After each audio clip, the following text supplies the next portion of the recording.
सबसे पहले तो बता दूं कि उस कविता वो 81 ईस्वी में लिखी गई ओम प्रकाश वाल्मीकि जी द्वारा। एक दलित बहुजन चिंतक थे। मैंने उस कविता को पढ़ने से पूर्व ही कहा कि इसका किसी जाति विशेष से नहीं है। मैंने कहा हुआ ठाकुर मेरे अंदर भी हो सकता है। वो प्रभुत्व का प्रतीक है, वो किसी भी जाति धर्म में हो सकता है।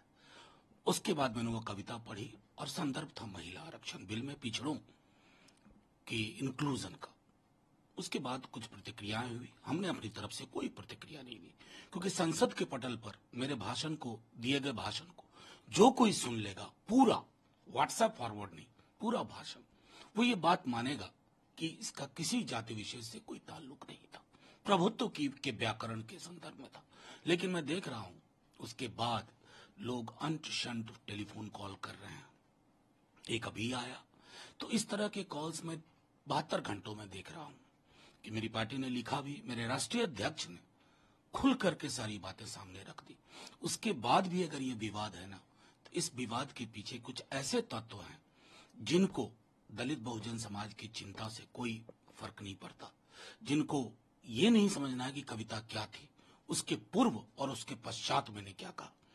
अब जाहिर तौर पर अगर समाज की ये स्थिति है तो मैं क्या कहूं। लेकिन सर, जो धमकी वाले अब वो इस तरह की अपशब्द, गला काट लूंगा, ये कर दूंगा, वो कर दूंगा, मैं उसमें जाना ही नहीं चाहता।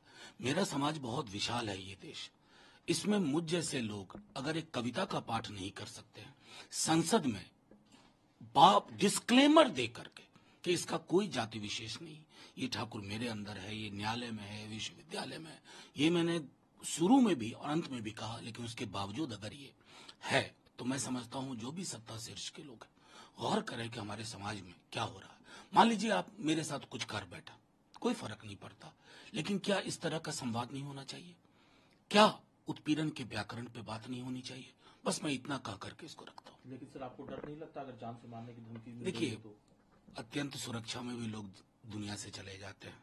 अगर मैं सिर्फ ये समझता हूँ कि ये मेरे व्यक्तिगत चिंता के का विषय नहीं है। इस देश के लिए क्या ऐसा होगा कि एक कविता पढ़ी जाए पार्लियामेंट में, उसके बाद कोई कहे कि सर काट देंगे, ये कर देंगे, वो कर देंगे, तो ये बाकी लोग जो हैं वो इस पर सोचें। जिनेवा कन्वेंशन का भी जिक्र किया है। उनका ये कहना है, जो वीजा सर्विस रोकी गई है, उनका ये कहना है कि लगातार धमकियां मिल रही है जो हाई कमिश्नर्स हैं, जो वीजा काउंसलेट हैं, उनके अधिकारियों को, और ये जिनेवा कन्वेंशन के तहत है कि उस देश को सुरक्षा मुहैया करानी। उनका ये कहना है कि हमारे देश में विरोध है, लेकिन हमारे देश में इस तरह की स्थिति नहीं है जैसी कनाडा में। क्या नहीं, हमने एक लंबी लकीर खींची, हमारे यहाँ बिल्कुल नहीं। लेकिन मैं समझता हूँ जस्टिन ट्रूडो किस रास्ते चल रहे हैं स्पष्ट नहीं। एक जो ऐतिहासिक रिश्ता रहा उसकी संवेदना को भी समझ नहीं पा रहे। इस आंदोलन में हमने अपने प्रधानमंत्री खोया। इस आंदोलन की वजह से हजारों जाने गई है, बड़ी मुश्किल से मलहम लगा और हम आगे बढ़े। और वहां के अंदर, वहां के धरती का उपयोग करके जो हो रहा है, मैं समझता हूं संदर्भ में जयशंकर जी ने साफ तौर पर जो प्रतिक्रिया दी है, पूरा देश है। जयशंकर जी ने भारत और अमेरिका के उन रिश्तों का हवाला दिया है जो किस तरह से भारत का स्टैंड रहा है, और उन्होंने ये साफ किया कि भारत वेस्ट की कंट्री नहीं है, लेकिन एंटी वेस्ट नहीं है। क्या कहना है? देखिए, बिल्कुल सही बात है कि भारत का जो एक अब तक का 70-75 वर्षों में हमने मिजाज विकसित किया है ना, वो वसुधैव कुटुंबकम के आधार पर हुआ है। उसमें कभी ऊपर कभी नीचे होता रहता है, लेकिन हमारी मौलिक मान्यताएं, अगर हमारे देश में भी कोई दिक्कत होती है तो डेमोक्रेटिकली हम उसको सेटल करते हैं। मतलब उसमें अगर कोई दूसरा हमारी लड़ाई बताए ना, स्मूथ ट्रांजिशन ऑफ पावर होता है।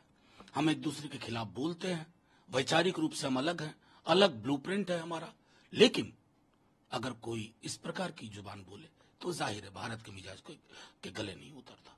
सर, एक बहुत ही सेंसिटिव मुद्दा कावेरी जल विवाद, जिसको लेकर के कोर्ट में भी मामला चला और कोर्ट से भी ये मामला पूरी तरह से हल नहीं हो पाया। दोनों राज्य अपने अपने पक्ष में नमस्कार, मैं हूं मानक गुप्ता। अगर आपको हमारा ये वीडियो पसंद आया हो तो इसे लाइक और शेयर जरूर करें, और हां, हमें सब्सक्राइब और फॉलो करना ना भूलें ताकि आप देश और दुनिया की कोई खबर मिस ना करें। तो जुड़े रहिए हमारे साथ और देखते रहिए न्यूज़ 24।